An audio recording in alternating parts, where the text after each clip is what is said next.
Hello' guys, আশা কৰোঁ সকলোৱে ভালে আছে।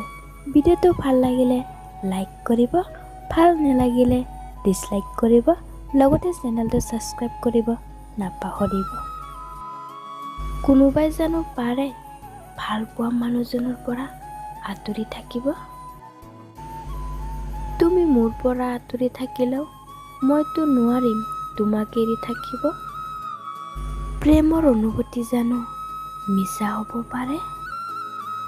সপোন কেতিয়াবা দিঠক নহ'লেও অনুভূতি কেতিয়াও মিছা নহয়। তুমি দুচকুৰ আঁতৰ হ'লেও মই তোমাৰে থাকিম। হয়তো তোমাৰ মোলৈ মনত নপৰে, কিন্তু মই প্ৰতিটো পল তোমাৰে কথা ভাবোঁ। তুমি মোৰ শব্দ কাঢ়ি নিলেও মোৰ অনুভূতি কেতিয়াও স্তব্ধ কৰিব নোৱাৰিবা।